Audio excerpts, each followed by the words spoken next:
ज्यों ही गुरु प्रदत्त नाम जपना साधक प्रारंभ किया, पाप थर्रा उठते हैं, कांपने लगते हैं। पुत्र पौत्र कलत्र भृत्य आदि की आसक्ति ममता मोह भस्म हो जाते हैं। एक एक शब्द अमृत है, पकड़ लो, कुछ और समझने की जरूरत नहीं। जे भी साधक गुरु प्रदत्त नाम जप में रुचि प्रकट किया, पाप थर्रा उठे। पुत्र पौत्र कलत्र भृत्य आदि की मोह ममता आसक्ति भस्म कर देता है नाम। प्राणी मात्र के पाप पुण्य का लेख करने वाले यमराज के प्रधानमंत्री प्रधान न्यायाधीश चित्रगुप्त जी कंपायमान होकर के तुरंत लेखनी उठाते हैं और यमपुरी के रजिस्टर से तुरंत उसका पत्ता साफ कर, नहीं भाई नहीं, इसने नाम जपना शुरू किया। बड़ी सातंकम भयभीत होकर नखरंजनिम लेखनी कलयती स्त्री चित्तगुप्ता कृति, कौन है?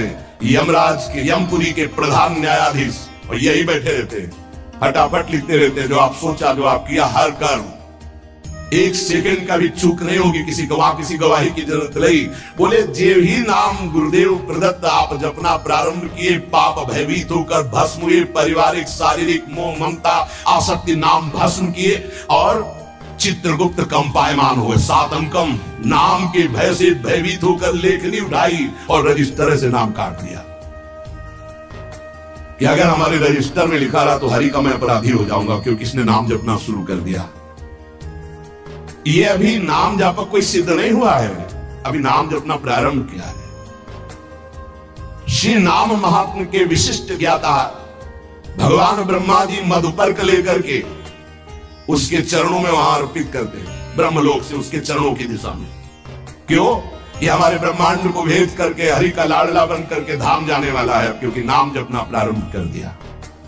सानंदम मधुपर्क समृद्धि विधौ वेधा करोति दमन, विधि ब्रह्मा मधुपर्क लेकर के विधान रच करके उसके चरणों में नमस्कार करते हैं। नाम जाकर अब हमारे ब्रह्मांड को भेद करके हरिधाम को प्राप्त होगा।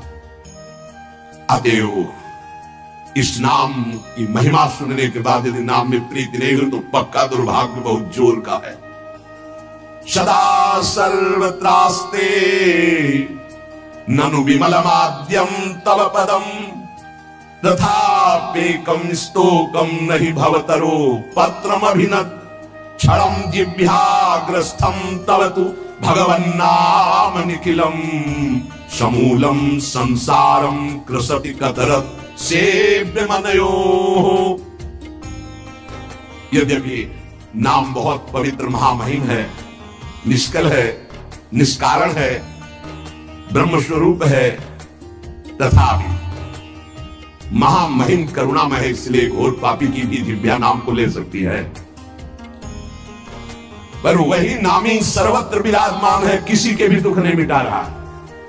ध्यान देने का विषय, सर्वदा सर्वत्रास्ते ननु विमलमाद्यम तव पदम, यही परम पद स्वरूप भगवान सबके हृदय में विराजमान, लेकिन सकल जीव जग दीन दुखारी, सबके हृदय अछत विकारी, गोस्वामी जी लिख रहे हैं, लेकिन सकल जीव जग दीन दुखारी। क्यों ऐसा? बोले तहां बेदस कारण राखा भजन प्रभाव संत श्रुति भाखा। भगवान के होने पर दुर्गति नहीं रुकी, लेकिन सदगुरु के हो जाने पर जो नाम दे दिया आप, सदगति नहीं रुक सकती। प्रभु ये देख लिया कि आपसे भी बढ़कर महिमाशाली और करुणामय आपका नाम है, पर यह है तो आपके हेतु की ही कृपा कि हमारी जिह्वा पर आपका नाम आया, आप हमें गुरुदेव रूप से मिले। अब ये नाम संपूर्ण संसार को जो अविद्या सजाती है, इस अविद्या को जड़ मूल से नष्ट कर देगा।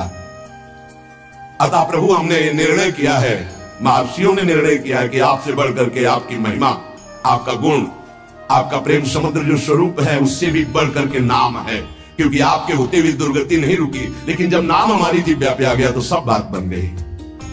आपन्नः संस्कृतिं घोराम यन्नाम विविशो गृणन् ततः सद्यो विमुच्येत यदि विभेति स्वयं भयम। हर जीव जन्म मृत्यु के चक्र में बड़ा घोर दुख प्राप्त कर रहा है। इस स्थिति में एक ही परम साधन साध्य महर्षियों ने निश्चय किया है, प्रभु का मंगलमय नाम। जो नाम उच्चारण करना प्रारंभ कर दिया वो स्वयं मुक्त हो जाता है। और भगवान के नाम जापक भक्त से भयभीत होकर भय भाग जाता है, इसलिए वो निर्भय हो जाता है। मान लीजिए तो जान जाओगे। एतन् निर्विद्यमानानां मिच्छताम कुतो भयम् योगिनां नृपनिर्णीतं हरिर्नामानुकीर्तनम्। जो लोग इस लोक में या परलोक में परम मंगल और परम सुख और परम उन्नति चाहते हैं,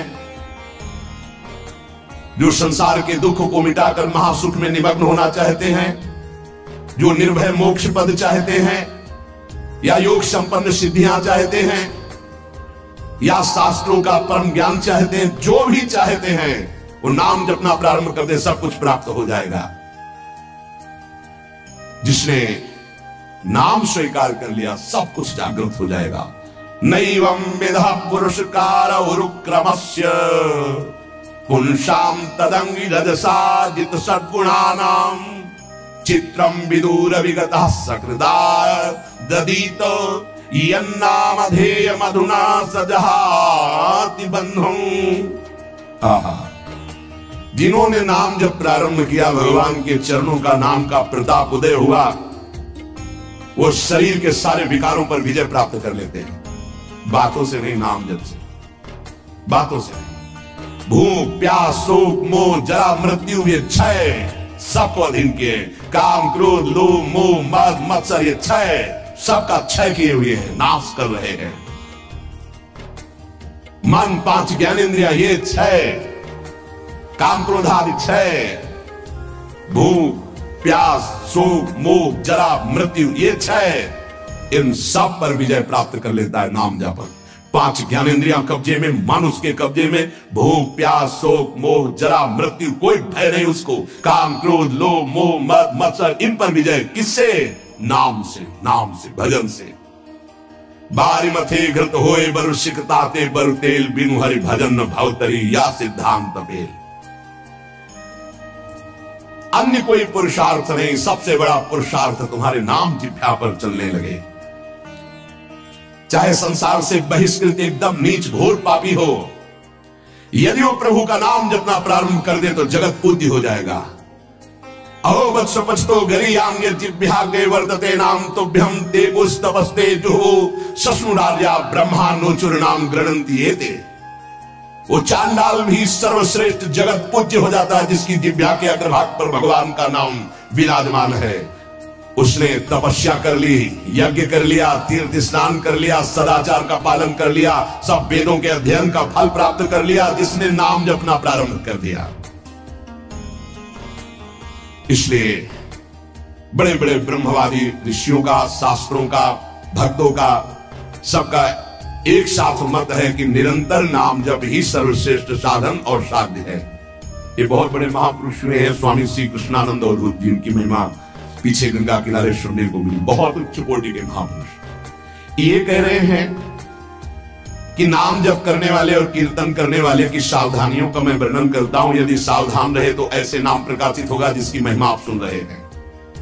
जो नाम जप करने वाले हैं, कीर्तन करने वाले हैं, सबसे पहले उनको चाहिए कि अपने कुल विद्या रूप जाति और धन आदि के मद का सर्वथा तिलांजलि दे दें। कहीं किसी साधक की जाति पक्ष रूप पक्ष कुल ऐसा वैसा ये सब विचार ना कर बैठे, नहीं तो नाम जप या कीर्तन आदि जो भगवत मार्ग स्वीकार किया उससे भ्रष्ट हो जाओगे। पूरा का पूरा तुम्हारा भजन छीन हो जाएगा, आगे का मार्ग बंद हो जाएगा। किसी संत, किसी वैष्णव, किसी नाम जापक के प्रति ऐसी भावना न करें। ये शरीर की पोशाक है, सबके अंदर वही तेज स्वरूप परमात्मा विराजमान है। ध्यान रखना, पोशाक धन के अनुसार मिलती है।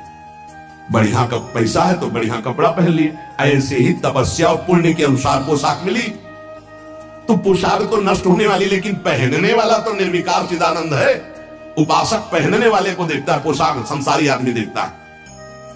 पोशाक देखकर आदर संसारी आदमी करता है, पहनने वाले को देख करके आदर विवेकवान देता है। तो पहनने वाला कौन है? भगवान का चिदानंदमय अंश, वो समान है सबके हृदय में। इसलिए आदेश करे, पहला, किसी कुल विद्या रूप जाति धन आदि का गर्व करके भजन मार्ग में मत चलना। विद्या रूप महत्व कुल धन यौवन अभिमान सठ कंटक देखे जा, राय न भक्ति निदान, राय न भक्ति निदान। स्वांग सब नगर नारी के विषय न हाथ बिकाए नहीं रिझवन भतारी के। भरतार श्री हरि को रिझवन रिझाने की सामर्थ्य खो चुका उपासक यदि गर्व कर लिया विद्या का, रूप का, महत्व का, कुल का, धन का, यौवन का, सबसे पहले इन 6 मनों का त्याग करे। ये सटकंटक है, भक्ति महारानी हृदय में नहीं जागृत होंगी। तिलांजलि दे दे, भूल कर याद न करे। जब भजन गुरु कृपा से होने लगे तो अपने को बड़ा भजनानंदी समझकर, किसी को तुच्छ समझकर उसका तिरस्कार, हंसी मजाक न कर दे। समझ लीजिए, अगर कहीं अभिमान कर ले तो फिर देवर्षि नारद जी भी जैसे महापुरुष उपहास के पात्र बन गए। पूरा चरित्र कई बार सुनाया है। इतना नहीं थी, अपने को तृण से भी नीच समझना है नाम जापक उपासक को। क्या हम तो छा परम अधमा, हरिवंश महाप्रभु कह रहे हैं। तृण से नीच, जैसे तृण के ऊपर पैर रख दिया, पैर हटाओ तो फिर वो उठ गया। साधक का अभिमान तृण से भी दबा हुआ होना चाहिए। कोई गाली दे रहा है, कोई पूजा कर रहा है, उसकी रुचि है, अपनी मस्ती में नाम जप। किसी के अपमान करने पर हमारे साधन में फर्क नहीं पड़ना चाहिए, हमारी उदासी नहीं बढ़नी चाहिए। अब क्या होगा, अब तो निंदा हो गई, तो अपमान हो, तो प्रशंसा के लिए साधना कर रहे थे क्या? हमारी साधना में, हमारी दिनचर्या में फर्क नहीं पड़ना चाहिए। कोई पराभव हमारा करना चाहे तो हमारा साधन नहीं रुकना चाहिए। बहुत बहुत बड़े महापुरुष की बात कर रहे हैं जो वर्णन कर रहे हैं, इन्हीं के लिए करें। कभी 1 सेकंड दिनचर्या में फर्क नहीं पड़ता था। साधकों के ऊपर ये बहुत इस बात का शासन करते थे कि साधक अपनी दिनचर्या में उठना और शयन करना से लेकर के पूरी दिनचर्या में राइट टाइम होना चाहिए, तभी सिद्धावस्था प्राप्त होती है। ये नहीं होना चाहिए कि अब जब मनाया तब सो गए, जब मनाया तब जग गए, जब मनाया तो आ गए, जब मनाया नहीं। ऐसा दिनचर्या नहीं होती साधु की, भगवत प्राप्ति वाले की। अपना कोई पराभव कर दे तो हमें कभी अपमानित नहीं होना है, दबना नहीं है। पराभव कर रहा हो, हमें नीचा दिखाना चाहता है, हमारा दबना माना जाएगा यदि हम अपनी दिनचर्या और साधना छोड़कर उदास होकर बैठे। अब क्या होगा, 4 लोग निंदा करते हैं, 4 लोग खिलाफ, पूरा विश्व खिलाफ हो जाए। ऐसा साधक तू केवल अकेला, पूरा विश्व तेरे खिलाफ है। पूज्य पादुरिया बाबा, फिर भी तुझे अपने कदम नहीं रोकने, ऐसे चलना। ये नहीं कि 4 के सहयोग से हम चल रहे हैं, नहीं। सिंहवती अकेले मार्ग है, हजारों के बीच में तो भी अकेले हैं, अकेले हैं तो अकेले हैं ही। चल चला चल राह में अनुभूतियों का ले सहारा, कौन तेरा साथ देगा, व्यर्थ में किसको पुकारा। या जिसको साथी बनाओगे तुम्हारे चिंतन को चुराएगा, तुम्हें परास्त करेगा, तुम्हें उठाएगा नहीं, उठाएगा तो केवल हरि गुरु। चिंतन में नहीं आना चाहिए हमारे और कोई सहयोगी, एकमात्र हरि गुरु के सिवा कोई सहयोगी नहीं। नाम जापक, सावधान, तुम्हारा तिरस्कार होगा। तुम्हें उस तिरस्कार से पराभूत नहीं होना, उदास नहीं होना, निराश नहीं होना। तुम्हें उत्साह संपन्न होकर नाम गाने सदा रुचि, तुम्हारा उत्साह बढ़ना चाहिए। सह गया, बड़ी कृपा हुई। जैसे कोई किसी ने गाली दिया, उपहास किया, तो आप निकल गए तो आपके हृदय में शीतलता है, सह गया, क्रॉस हो गए, एक परीक्षा में पास हुए। राधा राधा राधा, बड़ी कृपा श्री जी की। उसने बहुत अपमान किया, तिरस्कार किया और हमको क्रोधित करने की चेष्टा की, लेकिन हृदय में क्रोध नहीं आया, बचा लिया श्री जी ने। नाम की बड़ी कृपा, बड़ा आनंद आएगा, देख लेना। उस समय उपासक को आराध्य देव की विशेष कृपा समझनी चाहिए, जब तिरस्कार, अपमान, निंदा और झुकना पड़े। झुक गए तो उठ जाओगे, और उठ गए तो टूट जाओगे। ये मार्ग है, समझना। संसारी आदमी क्या देखा, झुका दिया ना, हाँ भैया हम झुक गए। जे ही तुम झुके तो इतने ऊंचे उठा दिए जाओगे कि वो देख नहीं पाएगा, वो ऐसे भी नहीं देख पाएगा, इतने ऊंचे उठ जाओगे। ये मार्ग का रहस्य समझना। इस मार्ग में है कि झुक नहीं सकता तो टूटना पड़ेगा, ये माया रौंद देगी तुम्हें। तृणादपि सुनीचेन, झुकना पड़ेगा, झुको। झुकने से ही तुम निकल जाओगे और ऐसी ऊंचाई पर चढ़ जाओगे कि कोई तुम्हें झुका नहीं सकेगा। वो समय आएगा। अत्यंत दीन भाव से प्रत्येक प्रभु के विधान में प्रसन्न होते हुए नाम जप करो।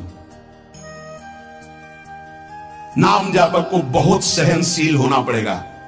अभी तो नाम महिमा सुनी, अब कैसे जपा जाता है उसको समझिए। जैसे वृक्ष जाड़ा, गर्मी, वर्षा सब द्वंद्वों को सहता है। कोई ईंट मारता है तो चाहे पत्ता ही दे, वो देगा, वो उसको कष्ट नहीं पहुंचाएगा। छाया, फल, पत्ता, कोई काट दे तो कोयला लकड़ी देगा ही, वो कष्ट नहीं देगा। इसी प्रकार नाम जापक कोई विरोध करे, कोई तिरस्कार करे, कोई उपहास करे, कोई उपेक्षा करे, कोई अपमान करे, सहन करे, इतना ही नहीं वो मृदु भाषण और नमस्कार पूर्वक उसकी वंदना करे। यह है नाम जापक की सामर्थ्य। वो उपहास कर रहा है, राधा राधा। वो कटु भाषण कर रहा है, वो मीठा बोल करके राधा। वो अप्रसन्न करना चाहता है, वो प्रसन्न मुद्रा में। वो मर्म भेदी वचन बोल रहा है, वो क्षुब्ध ना होकर प्रसन्न होकर बोल रहा है। यही गोस्वामी जी कहते हैं, बूंद आघात सहाई गिरी कैसे, खल के बचन संत सहे जैसे। जैसे महान पर्वत पर बूंदे गिर रही, क्या फर्क पड़ता है? ऐसे ही अपमान, निंदा, नाना प्रकार के तिरस्कार, क्या फर्क पड़ता है उस संत हृदय में? बूंद आघात सहाई गिरी कैसे, खल के बचन संत सहे जैसे। अत्यंत विनम्र, सहनशील, मान की किंचन मात्र भी इच्छा और परवाह नहीं, सबको सम्मान देते हुए निरंतर प्रभु का प्रसाद उपासक को प्राप्त होता है, जो नाम जप नाम कीर्तन करता है। नाम जापक में आचार शुद्धि, शरीर शुद्धि और भाव शुद्धि तीनों अत्यंत आवश्यक है। भाव संशुद्धि पहला। नाम जापक पहला लक्ष्य बनाए कि नाम का फल केवल नाम निरंतर जपना है। भगवान भी आके सामने खड़े हो जाए तो नाम जप बंद नहीं होगा। यह हमें सामर्थ्य चाहिए, ये भाव संशुद्धि। अगर हम जिनका नाम जप रहे वो आ जाएं और कह दें कि नाम जपना छोड़ दो, मैं आ गया, तो हम नाम जपना नहीं छोड़ेंगे, आप चले जाइए। आप जाएंगे कहां? पतंगो यथा तो मन भ्राम्यमाणा, डोरी हाथ में है, पतंग प्रियालाल है, नाम है डोरी, राधा राधा राधा। जाओगे कहां? हमारे समीप रहोगे। पूज्य भाई जी महाराज, पूज्य गोस्वामी तुलसीदास जी महाराज, वो महान उपासक जो राम से भी बढ़कर के राम के नाम का आदर किए हुए हैं। प्रभु आए, नाम छूट गया तो नाम से बढ़कर नामी हो गया। प्रभु आए, नाम नहीं छूटा, तब नाम का आदर। यहां तो रुपया पैसा भोग सामग्री में नाम छूट जाता, प्रभु की बात क्या है? ध्यान दीजिए। भाव संशुद्धि। नाम जापक को, नाम कीर्तन करने वाले को पहले दृढ़ निश्चय करना है, किसी भी परिस्थिति में नाम का सौदा नहीं करेंगे, चाहे नामी ही क्यों ना आ जाए। नाम का फल है नाम में अखंड प्रीति हो जाना। श्री हरिवंश नाम का फल, हरिवंश नाम में रति। श्री हरिवंश नाम नित कहो, नाम प्रताप नाम फल हो, नाम हमारी गति सदा। जे सेवय हरिवंश सुनाम, पावे तिन चरणन विश्राम। नाम रटन संतत करे। नाम नाम नाम हमारी गति, नाम हमारा साधन, नाम हमारा साध्य। भाव संशुद्धि। नाम जापक मान बड़ाई छूने न पावे, ईर्ष्या द्वेष परास्त न करने पावे, धन का लोभ, भोग सामग्री का लोभ मन में ना आने पावे। बहुत ध्यान से सुनो, बहुत बड़े महापुरुष, चूंकि इनकी महिमा पहले से सुने, बहुत प्रभावित हृदय है। ये बहुत एकांत प्रिय महापुरुष थे। इन्हें सबसे ज्यादा इनकी प्रसिद्धि थी दिनचर्या। ये अपनी दिनचर्या को श्री भगवान मानने वाले और महान पुरुष, महान बैरागी, प्रतिग्रह शून्य और वस्तु स्थिति के बोध प्राप्त किए हुए अवधूत महापुरुष श्री कृष्णानंद स्वामी जी महाराज। मान बड़ाई नाम जापक को छूने न पावे, ईर्ष्या द्वेष छूने न पावे, लोभ भोगों का संग्रह प्रतिग्रह छूने न पावे। ये मलिन भाव सदैव दूर रहे। ये नाम जापक कीर्तन करने वाले उपासक दम्भ ना आने पावे, दिखावा ना आने पावे, बनावटीपन ना आने पावे। ध्यान दीजिए, स्वामी जी कह रहे हैं आजकल नाम जापक कीर्तन और नाम जप की ओट में बड़ा अनर्थ कर रहे हैं। बड़े महापुरुष हैं, ये अपनी वासनाओं की पूर्ति का खेल खेलने लगते हैं। ये नाम का कीर्तन का दुरुपयोग करने लगते हैं। जिनको ज्ञान नहीं, ऐसे लोगों को फंसाकर अपनी वासना की पूर्ति करते हैं। ये आजीविका चलाने लगते हैं, अपने को भक्त कहलाकर पुजवाने लगते हैं, कीर्तन मंडली बना करके वासना की पूर्ति करने लगते हैं। ये महापुरुष हैं, इनकी बातें सुननी चाहिए।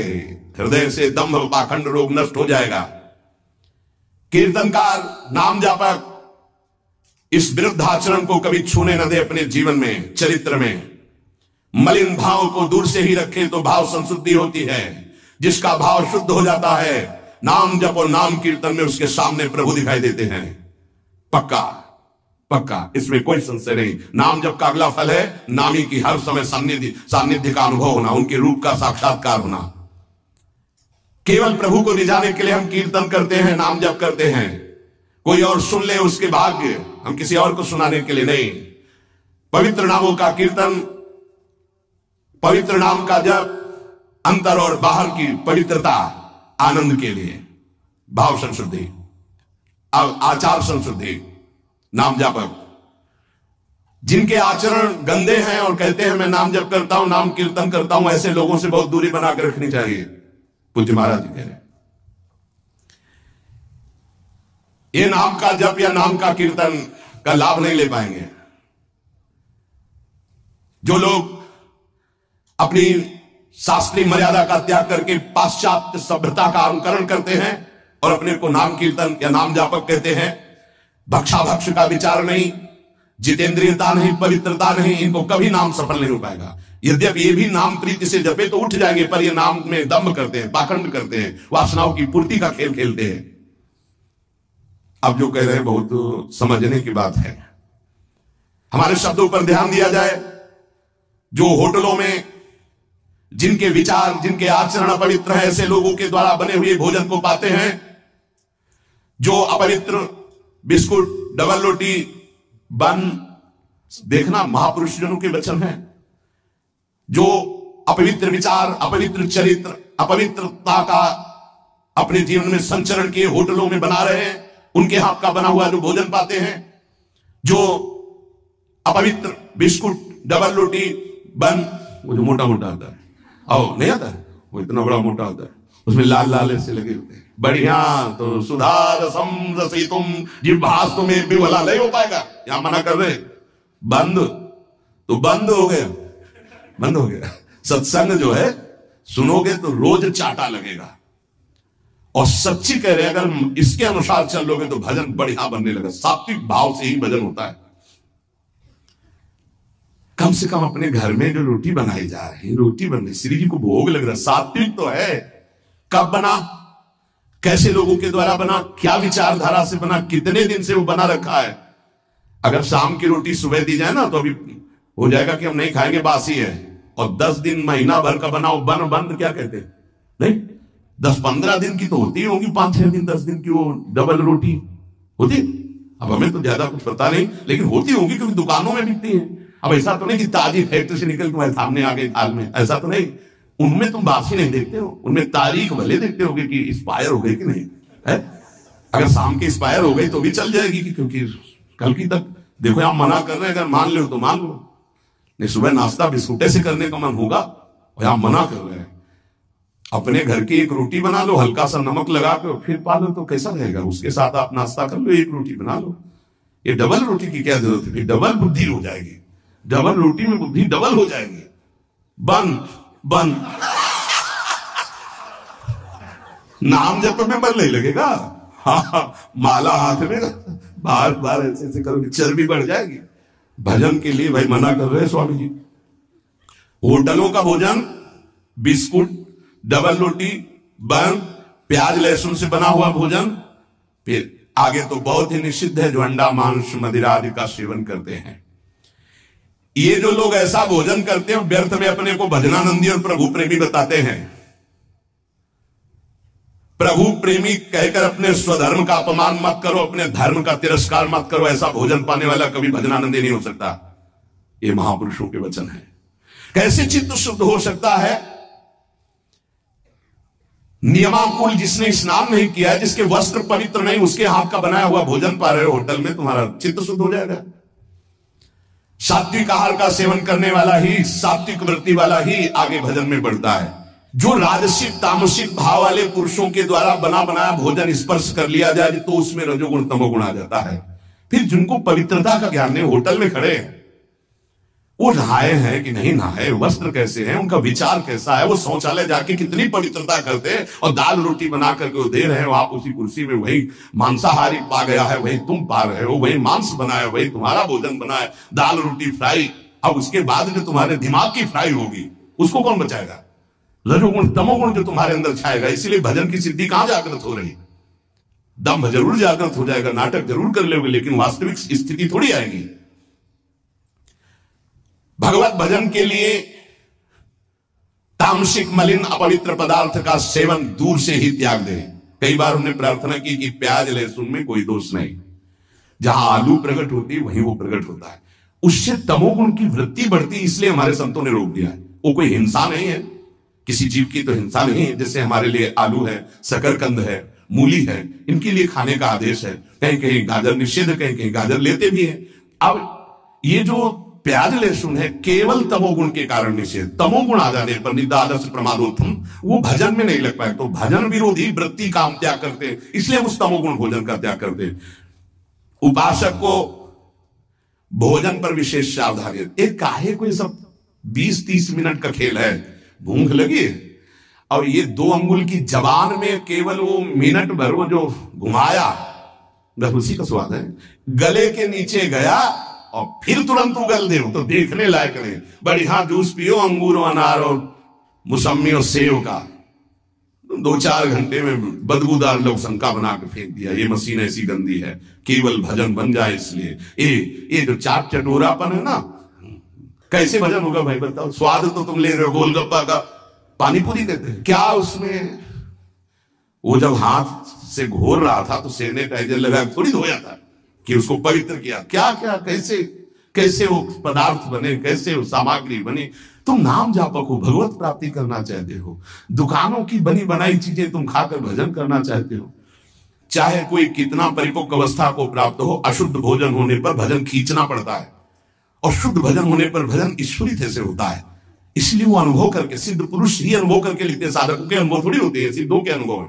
तो हमें लगता है कि 2 मिनट की बातें, जबान के स्वाद की बात, भोजन को हमें सुधारना चाहिए, ये चीजें तो साधक को पानी ही नहीं चाहिए। देखो बहुत बढ़िया बात है, जाओ घर, एक परेठा बनाओ, नमक लगाओ, श्री जी को ऐसे अर्पित करो, पालो, बाल भोग आपका बढ़िया हो गया।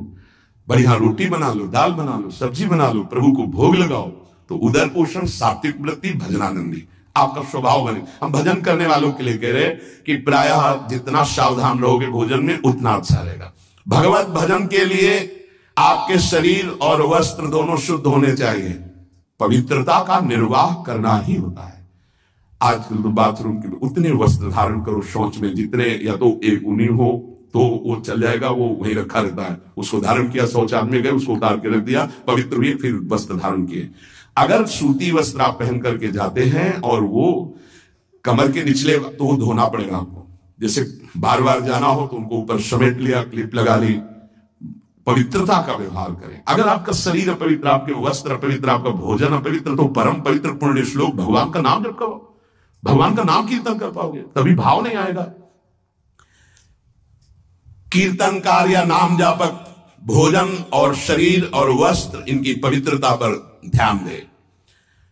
आजकल महामहिम श्री सूरदास, तुलसीदास जी, मीरा जी, बड़े बड़े महान भक्तों के पदों को भूल करके ठुमरी और इधर उधर के, हमें लगता है कि ये मन चली चाल है, इसमें नहीं चलना चाहिए।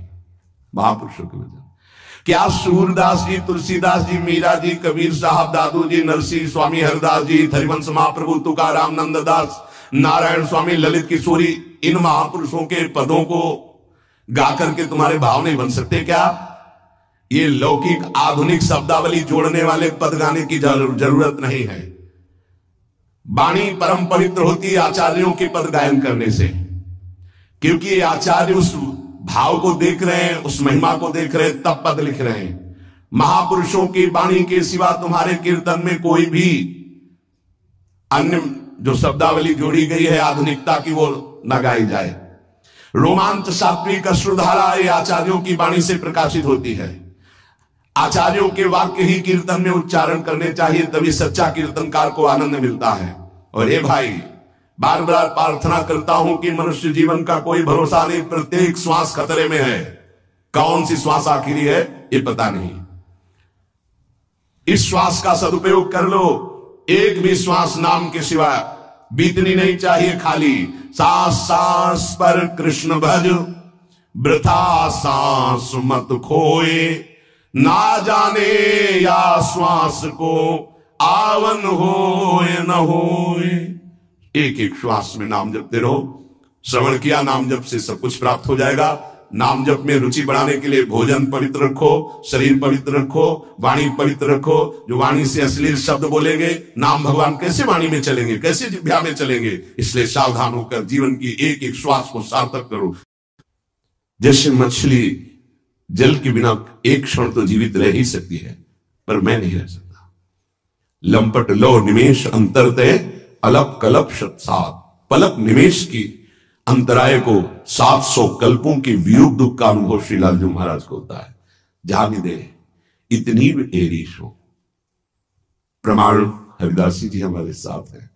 हम कहीं नहीं गए, आपकी आज्ञा के बिना कैसे जा सकते हैं। एकदम अंतर प्रीति से बाहर वृत्ति हुई, गही लपटाई रहे छैल दो, छाती सो छाती लगाई फेरा फेरी सो। यहां इस भाव में, इस दर्शन में केवल सहचरियों का प्रवेश है। जिस समय ऐसी स्थिति होती है, उस समय आशीष की झड़ियां हृदय से सहचरियों की बरसती है प्रिया प्रीतम के ऊपर। कैसी सामर्थ है।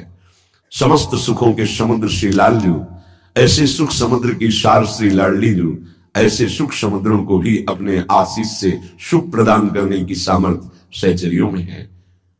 अहेतु की कृपा से हमें उसी पद में वर्ण करने के लिए श्री जी ने चयन कर लिया है। अयोग्य हैं, अनाधिकारी हैं, पर वो रिझ गई।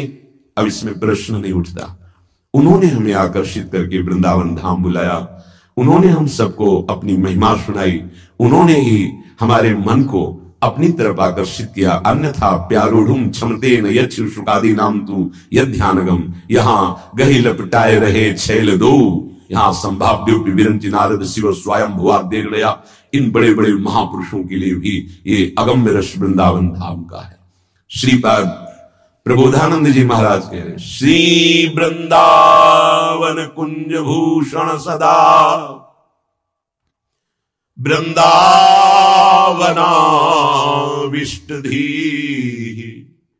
श्री वृंदावन नागरोन्मद महा, प्रेमांधराधांकद, श्री वृंदावन मोहन स्मर, सदा वृंदाटवी जीवनम, श्री वृंदावन चंद्र खेल मम, हृदय व्यंजन निकुंजे निशम। हे वृंदावन निकुंज विलासी श्री श्यामा श्याम, हे वृंदावन निकुंज के भूषण श्री प्रिया प्रीतम, हे नित्य वृंदावनाविष्ट चित्त युगल सरकार, हे वृंदावन नवनागर श्री लालजू महाराज, हे वृंदावन प्रेम उन्मद श्री लाडलीजू महाराज, हे वृंदावन की नवनिवृत्त निकुंज में राधा